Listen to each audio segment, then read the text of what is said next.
Hello, how are you? This is my Read Yo Shelves Readathon vlog. It's the 1st of January today and it runs a month. So I am doing this bingo board and I am going to do the bottom line. I think that's right. I'll show you here which line I'm doing. So I was just excited to kick off January with the Readathon. So excited that I have started a book. I started it yesterday. This is for the prompt with the cover by. I completely bought this book for the cover. Isn't that awesome? I just loved it. I didn't even read the back of it. I remember just picking it off the shelves and putting it straight into my basket at the secondhand bookstore. But what I've walked into, and I am, how many pages in? No, I've lost my place. Here, I'm 105 pages in. Here we go, I found it. I've walked into this really humorous book. It's set in maybe the start of the 1800s in Britain, I'm pretty sure. And it's about the Lovell family.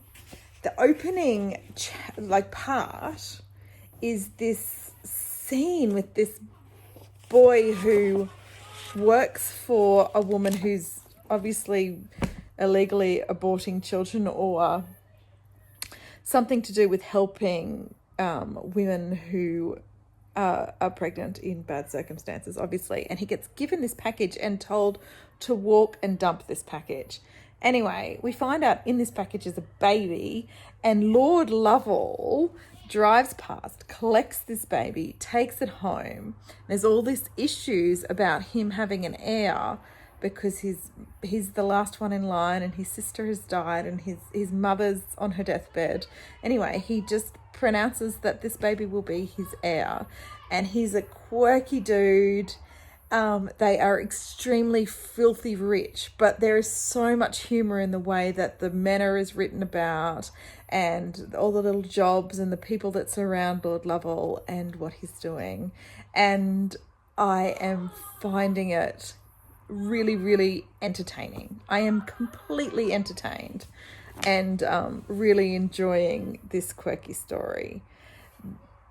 What happens is I didn't mention, so Lord Lovell mourns the loss of his sister terribly. So he wants this heir to be a girl, but the baby is a boy. So everybody's just pretending it's a girl. So I don't know how that's going to play out. Obviously, this is the end result, but it's all very funny. He has to find a wife and has to pretend that they've had this baby, and it's all very entertaining. I'm enjoying it tremendously. So yeah, this vlog is just going to be me working through the bingo board, my line on the bingo board over the month of January. So I'll just keep checking in when I'm finishing books or have thoughts about the books I'm reading, or I move on to the next one, whatever it may be. That's it. I'll keep you updated. I'll let you know if I continue to be entertained for the rest of this book. I predict I will. So yeah, what a great way to start the new year, hey, with a book that makes me actually laugh out loud. I'm loving it. Okay, I'm bunkering down now to read. I'll talk to you later. Hello. It's the next day. It's Saturday. I don't know what time it is. It's lunchtime. I'm here by myself again. I don't know where everybody is. That's okay. I went out and did all the groceries. I've kind of put them away. Put them away enough. Whatever. I just want to sit and read. So, I'm reading this again today. Where are we up to? I'm filming a few videos at once, so I keep forgetting what I'm talking about. Let's get on my bed. Should we get on my bed? Let's get on my bed. Oh, it's not made. Hang on, let me make my bed, then we can talk.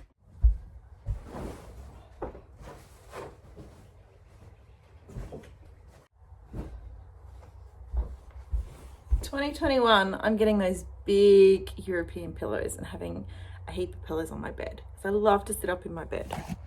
That's a goal. I made it to part 3. I don't know. I just didn't show you anything then, did I? Sorry. 163 pages into Misfortune. I can't remember the last time I updated you, so let's wipe off any food. Just had lunch. It's really hilarious still. There's lots of chats about, because they're so rich, this family, like the distant relatives coming to stay and the antics that are involved with them and keeping them at bay and, kind of trying to outsmart everyone. It's hilarious. So we're just kind of running through different stories. So it's now narrated from Rose's. That's right. Her name's Rose. It's now narrated from Rose's point of view. She still doesn't know she's a boy. She has kind of saw that her friend, who's a girl, sits down to pee. So then she kind of thought, oh, girls can sit down to pee or they can stand up to pee. No, that wasn't the pee story. The pee story was she saw her boyfriend stand up to pee. She thought, oh, you can stand up to pee or sit down to pee. I always have been taught to sit down to pee. So her mother, who was only going to go along with it for a little while, is now going along with it for a while. I think Rose is, I don't know, maybe 8 or 9 or 10 or something right now. There's this discussion about her mother's a librarian. Oh, let's change that. Oh, no, you can't see me. This is not good. Okay, look at that. Ah, there we go. Can I put you down too? Let me put you down. How's that?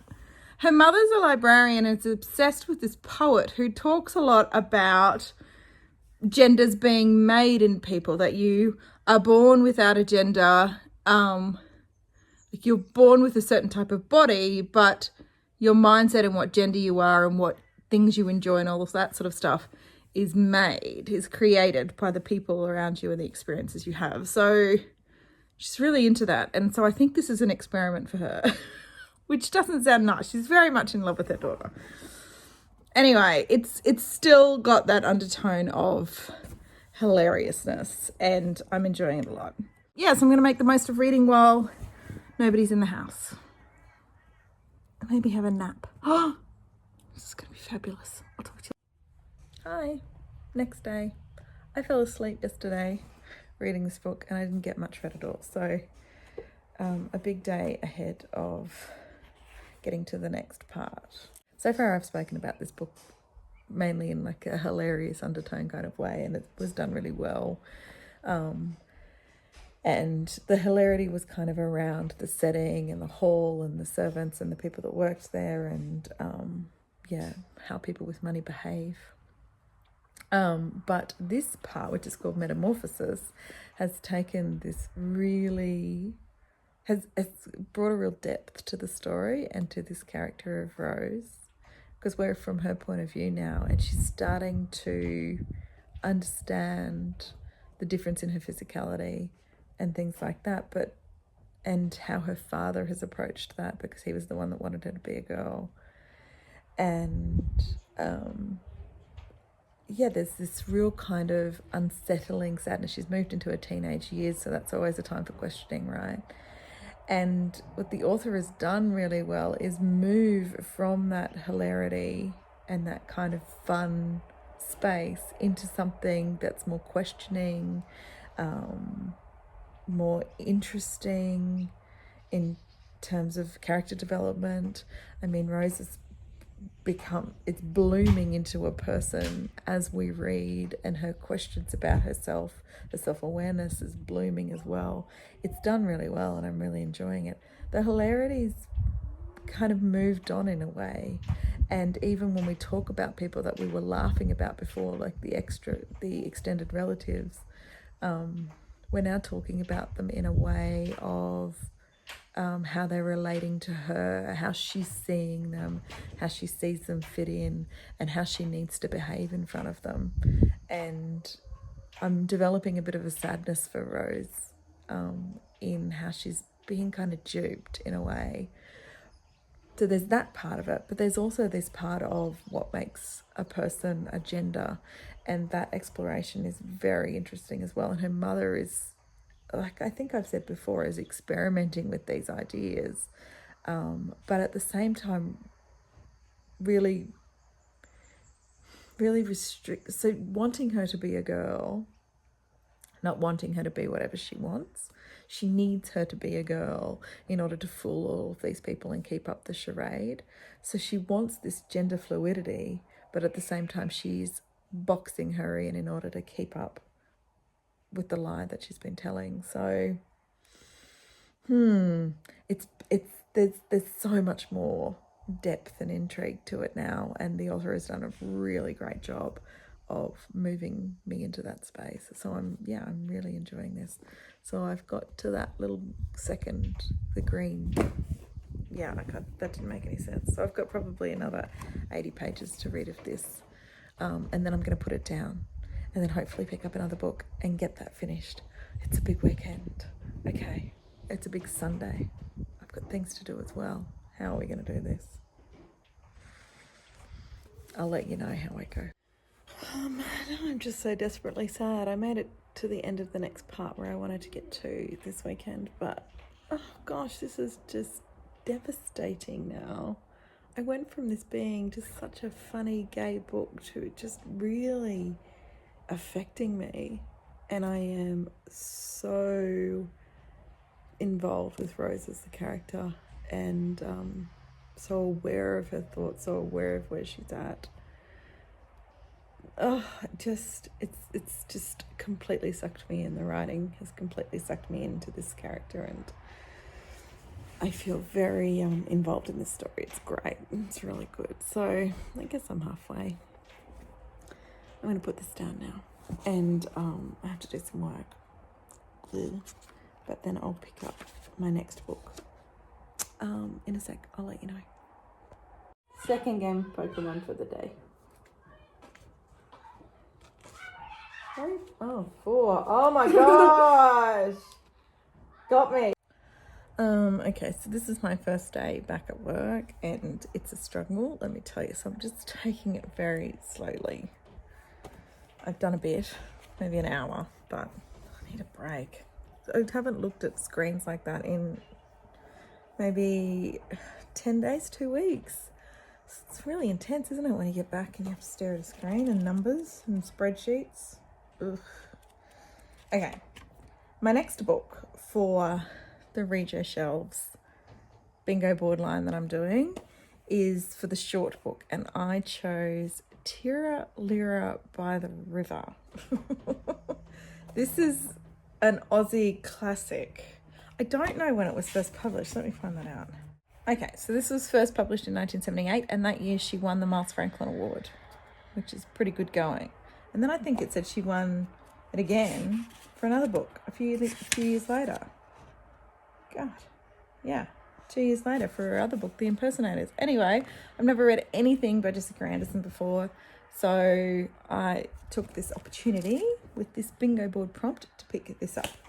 I don't know what it's about. Some sort of divorce? Okay.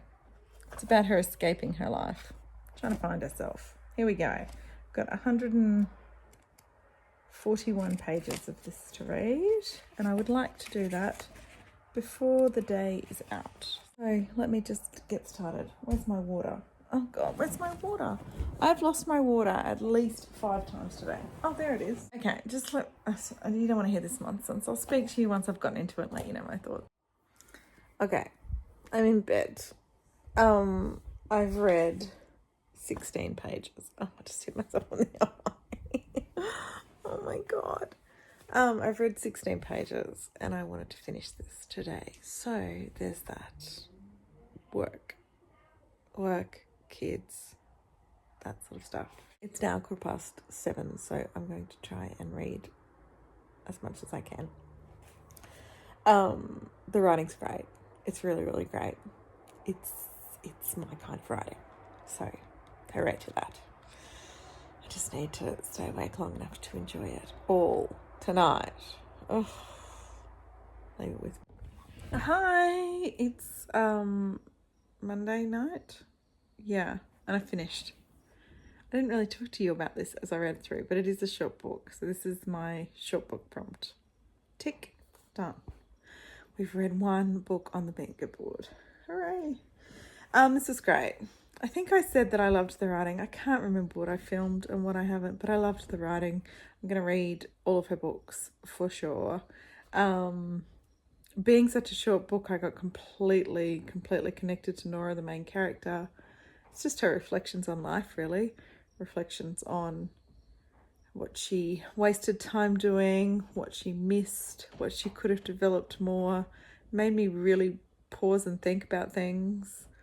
Not really deeply, but in a way to, I was kind of reflecting on her at the end of her life, thinking about what she'd done, and there being some disappointment there, and that would be sad. But anyway, I'm sure that's inevitable.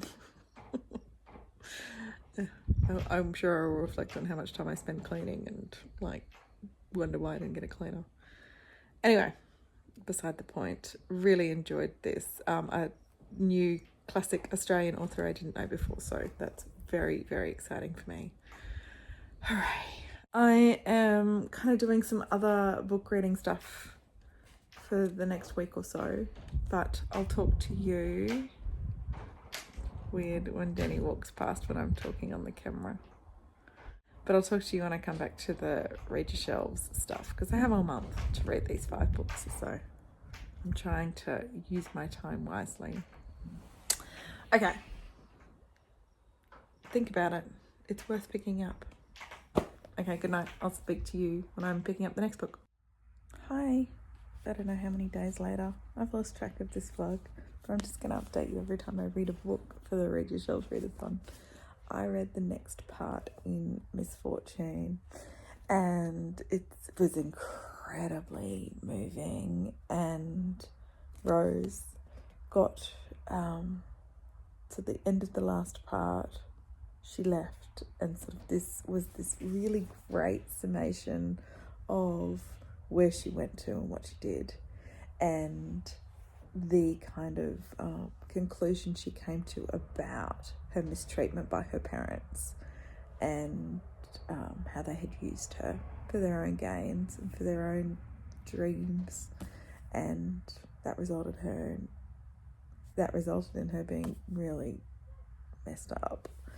So the end of this part is just full of, it was devastating to read, but the end was full of such hope, and the emotional journey continues with this book.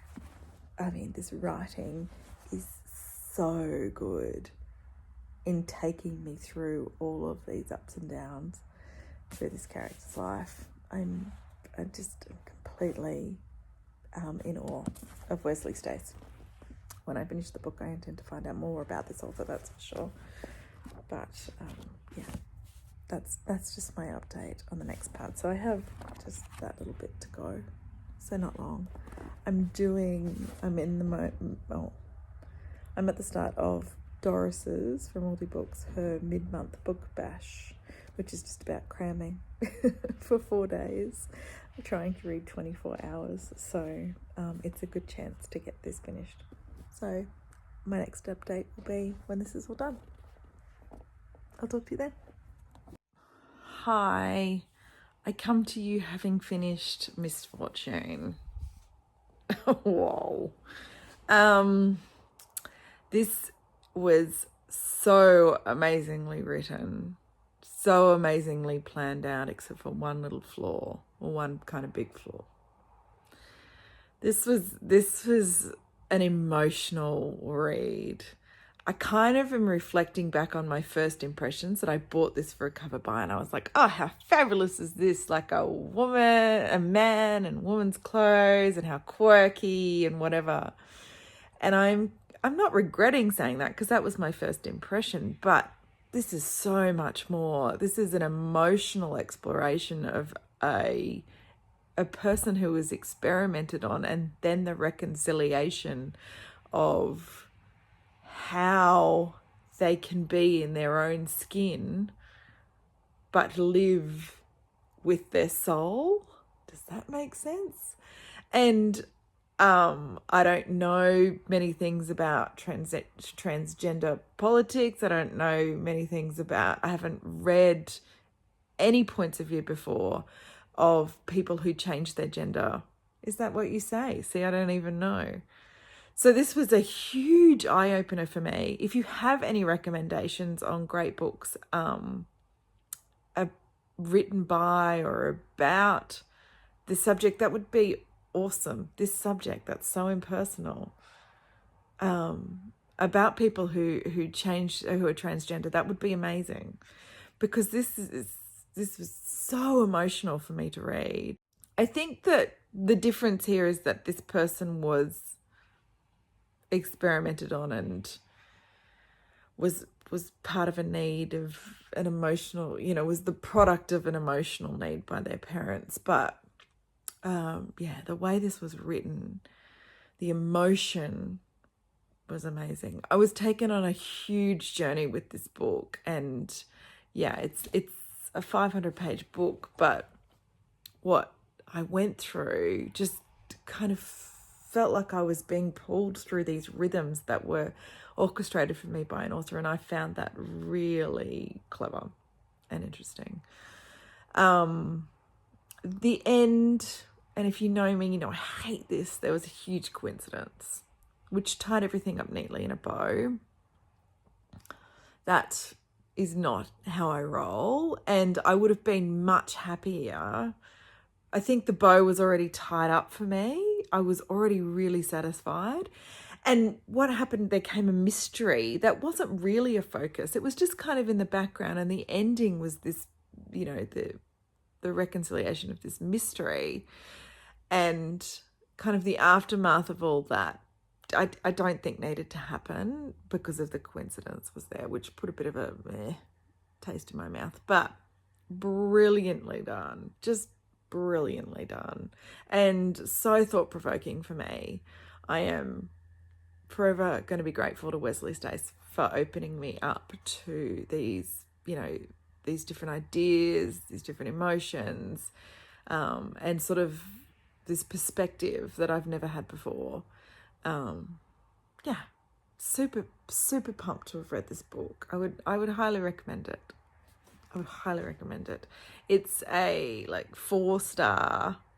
I would do 4.5 if I did all of that. It can't be 5 because it has that huge coincidence, which is such a shame. It came right at the end. Damn it. So there we go. So that is that part of the bingo board completed. What was that? Cover by, wasn't it?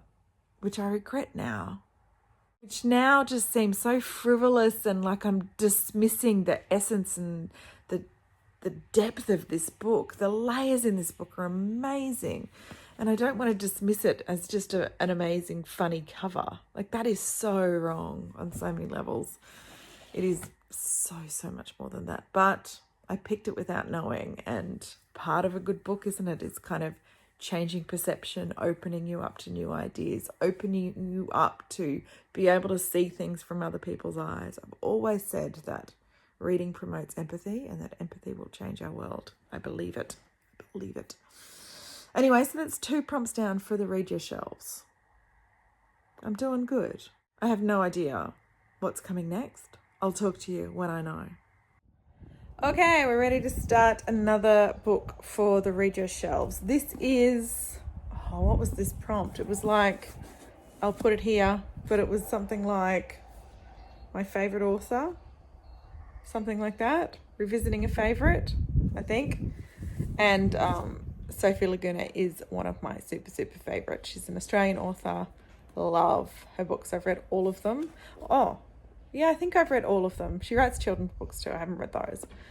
I got this for Christmas. This is about, she always writes from child perspective, and her books kind of sit in the time frame of the child being a child, but this child grows up. So that's interesting for me to read about that. I think that's right, if memory serves me. Tell me if I'm wrong. So this is about Lawrence, and he's a child with a gift for painting, but when he is 10, a betrayal takes it all away. And then as he grows into a man, it's about him kind of reconciling that betrayal and that past. So it's I always just cruise through her books because her writing and we gel. So let's see if the same thing happens this time. I should be working, but I'm just going to start just to see how I go.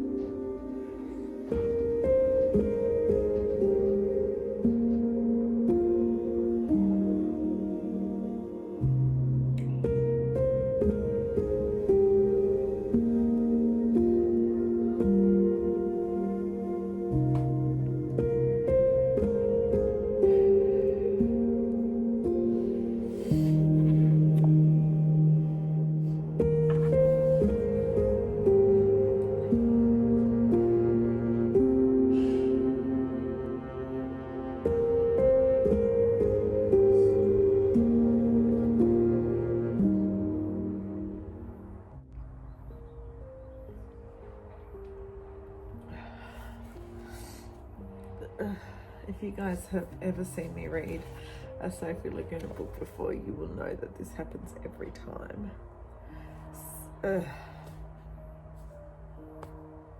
This story is so devastating, but she's such an important advocate for children, I think. She gives them a voice, and I hear from them like I never would have heard from them before. I've been crying all morning over this book. I started it yesterday and I'm already there. I just devour her books. I love it. Anyway, I'm gonna see how far I can keep going. So incredibly sad. But don't get me wrong, a really good book so far. Been so incredibly sad.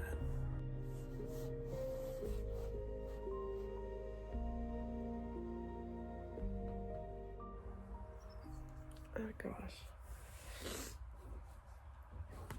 I just finished this. I cannot put anything into words, and I haven't spoken to you about it much because I devoured it. Sophie Laguna has built a book. It's the same way that all the other books are built, but this gave me insight into something that I just had never, ever, and hoped never to be a part of. But how much I feel for this character, Lawrence, is enormous, as you can tell by the way I'm crying. The emotional effects of her books are never ending. I'm going to take a breath because I just closed the book. I want to sit in a corner and sob. I really do. Books about taking away the innocence of children is just something I can't deal with. Oh, so incredibly sad. I'm going to go and have a Pokemon battle and collect my thoughts and try and clear this out because I've got a day to get through, and if I sit and sob in a corner, then, oh God, it's not going to work very well. 5 stars. I'll talk to you about it in a sec. Okay, I'm back from battling with Pokemon. My head's been cleared a little bit. I'll just give you a quick rundown. I think I'm going to do a review on Instagram about this because it's so touching. I don't really know what I've said about this before, but like I said, I devoured it. Sophie Laguna's writing and we gel really well together. I don't know what it is, but I can read it really easily. I understand it really easily. It just works for me. So I devour all of her books. It's happened with everyone. I think this is the 4th book that I've read of hers, and it's the 4th 5-star. You need to be really aware that this is about childhood trauma, and her books are from children's point of views that are suffering. They're suffering, and it's very well written. So I get very affected by it. So there's the warning, but do it anyway. No, but read it. This book is very much about the cycle of trauma and how when a child, what I found different about this book, and I could be wrong because my memory is not fantastic, but this book kind of moved. All of her other books have sat with the child in that time, but this moved through the different stages of that person's life, and this is Lawrence's life. So what I found different was seeing how that trauma cycle gets repeated. So we start with him when he's 10 and experiences the trauma with Lawrence, and this victim feeling, and just how much sadness you have for him is unbelievable. Then we move to his late teens, early adulthood, and see the retreat that he makes because of the trauma. And then we move to him in his 50s and see how the trauma cycle plays out. And it's just given me this different perspective such great sadness I had for this character. But at the same time, I moved through being scared for him and for other people, especially as he got older, as the trauma cycle was starting to repeat itself. And I, it's such a weird clash of emotions, because you see what the root cause is of his behaviors and you empathize with that, but you can't excuse the behaviors. So huge emotional battle, that's for sure. There's been a few times in my life where something really tragic has happened, and I found myself empathizing with the person that perpetrated it, even though the act was unforgivable and resulted in death. Unforgivable act and senseless and ridiculous. But I found this conflicting emotion of, wondering why that person did it and empathizing with what they had gone through to bring them to that point where they actually did that. And that I was taken right back to those conflicting emotions that happened in my personal life when I was reading about Lawrence. So yeah, it's such a weird feeling to reconcile, and I don't really know how to do it. So well written, such depth to story. Sophie Le Guin always builds her stories up to this huge big crescendo at the end, and you're gripped. I'm always gripped till the end. Highly recommend all of her books. This would not be my favorite, but it was certainly the most challenging. Still a 5-star read, still great. So this was for the favorite author, I think. Let me double check. No, I don't need to double check. I'll put it here and you'll be able to see it, right? So you know better than I do right now. But I'm thinking it's a favorite author, and yeah, definitely a favorite author. In another record, I got this for Christmas and have read it by January, whatever the date is. So doing good. All the other Christmas presents I've gotten, it's kind of still sitting unread. So hooray for me. Right, well, that's the next prompt for the Read Your Shelves Readathon. I'm doing really good, I think. I think I am. Yeah, where are we? I'm trying to think where we are. We're on the 13th, so I'm halfway through and I've done 3 prompts. So I've got 2 more to go. So that's good. That's good progress. So yeah, let's just chat when I'm picking up the next book. Sorry this was kind of rushed through, but I had to devour it. I had to sit with it. Okay, I need to get on with my Wednesday. I'll talk to you guys when I'm reading the next book. Well, hello. This is absolutely not how I wanted to end this vlog, but this is pretty much how my month has been. I haven't read in ages. My kids started school. My son started a new school. It's all been a little bit, focused on new things coming up in our personal life and my work life. My business has grown, so yeah, I didn't get to it. I wanted to at least read a line on a bingo board for January, but this is where we're at. So when I last left you, I think I was crying, wasn't I? Was I crying? No. I then moved on to the fun prompt, and for that I chose this. Everyone was talking about this book a while ago. I picked it up at the secondhand store. I'm glad I did and didn't pay full price, because I DNF'd it at 80 pages in. I gave it 80 pages.